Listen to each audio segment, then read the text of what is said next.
Liberia has one of the highest maternal mortality rates in the world. It is estimated that 3 women die every day from complications during childbirth.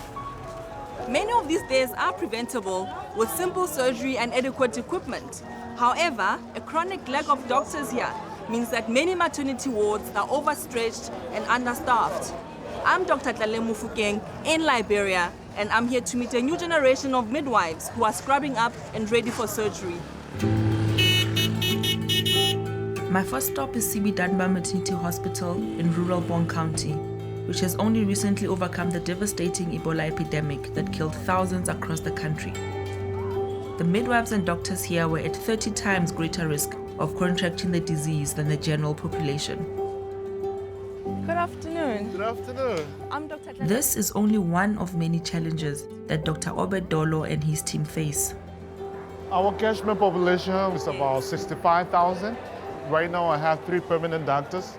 So you have 3 permanent doctors for the 65,000, including you? Yeah, right. For the 65,000 people. Mm-hmm. Wow. Traditionally, doctors are being known to do certain work. So we realized that middle-level people can be trained, to assist them in filling, some of the gaps. So currently, we are training mid-level persons to do advanced obstetrics. It's a simple but radical idea to rapidly upskill midwives in advanced obstetrics, such as abdominal surgery. Dr. Dolo's aim is to target this area and train midwives in months rather than the years normally required to become a qualified doctor. 4 new trainees have recently enrolled at the hospital, and Dr. Dolo runs workshops to advance their general medical knowledge. But today is more hands-on, as the trainees practice suturing, a key surgical skill required in cesarean sections. So this would be the abdomen, the skin of the abdomen. Okay. Yeah. So you've gone through the one side, Yes. and now you're going to do a hand tie. I'm going to do the hand tying. Okay. What knot is that now? Yes, the surgeon knot. It's a surgical knot. Yeah. You need to make sure that it's tight. When you're doing suturing a deep hole, you actually put your finger on this one and try to press it down for it to go. You follow through inside because it's in a deep hole. Yeah. The trainees also continue with their usual duties, such as ward rounds, where today's 16-year-old Mari has just been admitted. This is the patient who I saw this morning. She was here on the 10th. Today is the 16th year. So she was sent on the AN ward, and then she had been there. This morning they sent her here that she was in labor.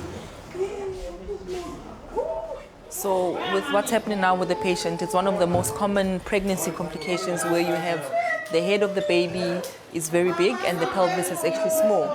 And you can go through labor for 8-10 hours, as is the case here, and eventually, it doesn't progress as well. So unfortunately, our young mom might end up with a cesarean, but to save her life, and of course the baby. Can also be. Naomi graduated from the program last year, but continues to train whilst teaching the new recruits. She will be leading today's surgery under the supervision of Dr. Dolo. Yes, a placenta. You see that it's in close proximity to the fetus. Okay, that's not bad. No more. She's having contractions. You can start IV fluid, preloading, please. Minutes count in an emergency cesarean, and Mari is quickly moved to the operating theatre, where the new trainees are about to take a step up from their normal midwifery duties.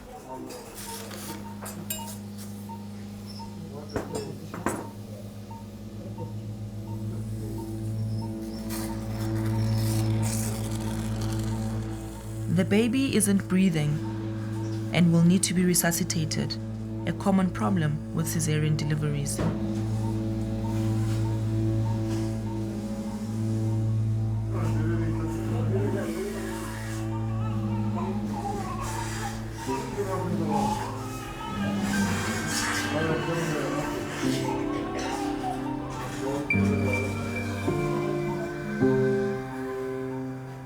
Now that the baby is breathing, Naomi puts the morning suturing class to practice and finishes off the surgery.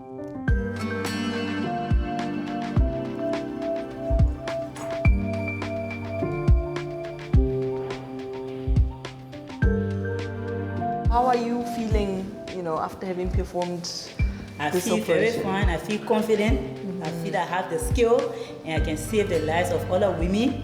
Congratulations. Thank you. And congratulations to my brother. Yeah, I mean, Dr. Dolo, the master trainer.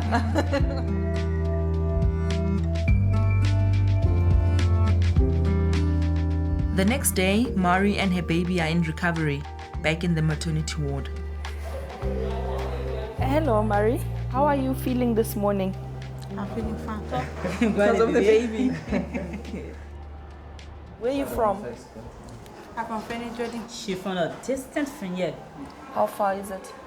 4 hours drive. 4 hours drive? Yeah. Wow. I mean, if Mari hadn't come to this hospital, what would have lost her happened? baby, and she should have gone on a cesarean section without having her baby. There's no way that baby could have been delivered at home.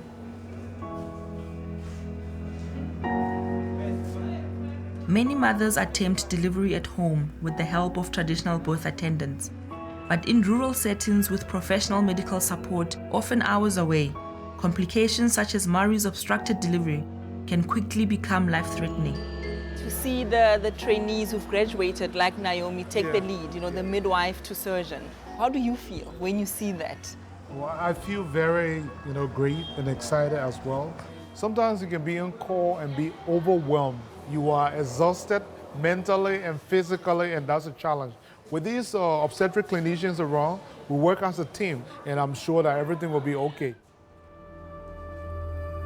The successes at CB Dunbar Hospital have resulted in the project being rolled out to 2 more hospitals in Liberia.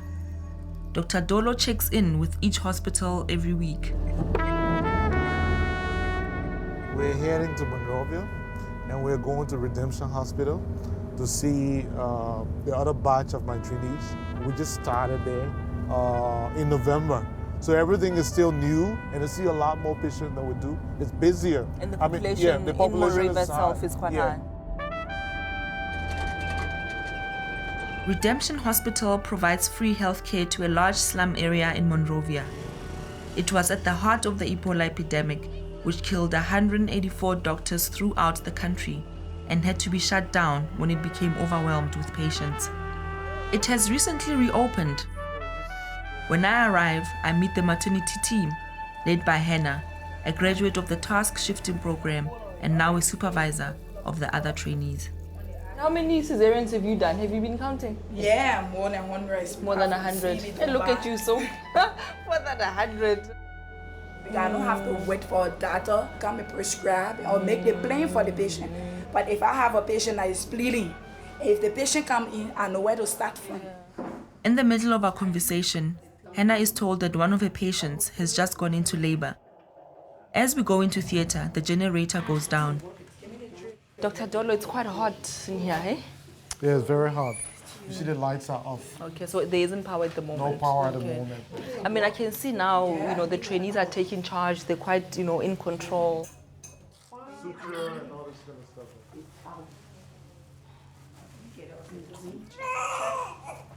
Good set of lungs on the baby. Yeah. Yeah, Hannah. You say what child is that? A girl. Bouncy baby girl. Oh, And their baby. We have baby now. How do you find working, in this environment at Redemption Hospital?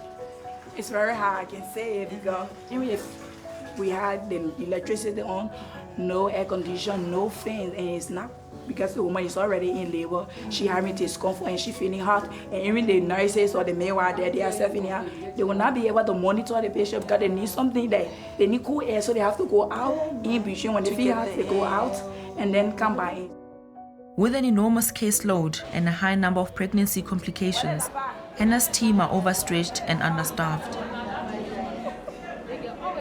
Sometimes we have problem with the stopper for the blade. I have to use a needle holder with a blade on it. Sometimes the instruments are not correct. You have to improvise for it. Sometimes the theater will be hot. You do surgery with a torchlight? Yes. I'm sorry, because if the light is out and the knee is there, you have to take that risk. Jackie been seeing this patient, chicken with a huge abdomen. When I repeated the scan, there were multiple pregnancies she was carrying. She was not in active labor. She just started having contraction. Mari is about to birth twins, but both babies are breached, meaning they are in the wrong position. She will have to be taken for a cesarean section.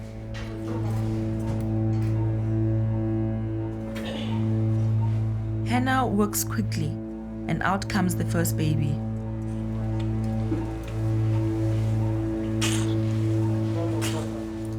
Followed shortly by the second, but both babies aren't breathing.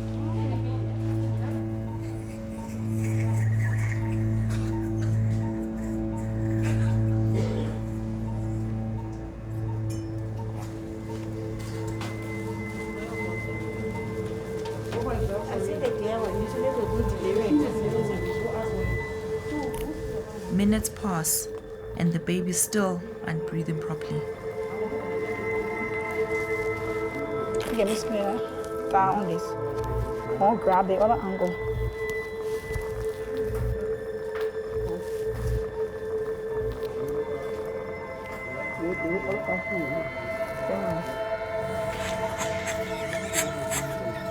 Very hard to watch and not do anything.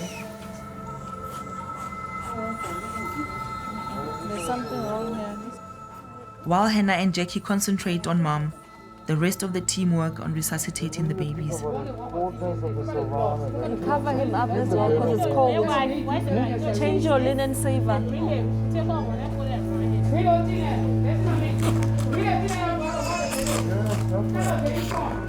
Finally, the first baby starts breathing.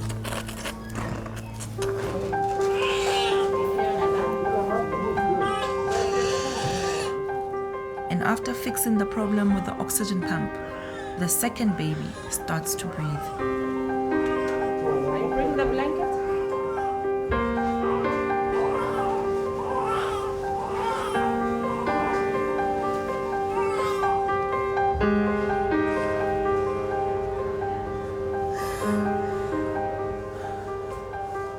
It just got a bit intense, trying to resuscitate them with absolutely nothing.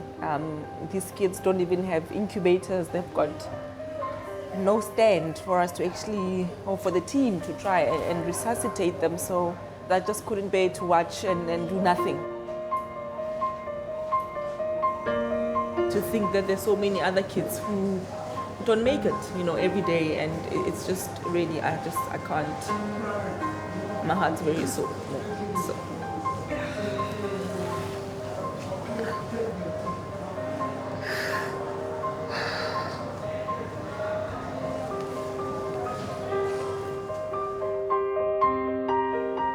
Conditions at Redemption Hospital make it an extremely challenging place to work, but that only adds weight to the incredible job that Hannah and the team are doing. If you're talking about emergency, everybody got to take action. If you're a professional person or not a professional, but as long as you work in the hospital, everybody got to put hands around to save the life of that person. So we have to work together and communicate together as a team. In the last government report, Liberia had only 117 practicing doctors. This depleted healthcare system is being supported by the midwives like Hannah and Naomi, who are taking on the risks of surgery to help hundreds of mothers facing difficult and possibly life-threatening births.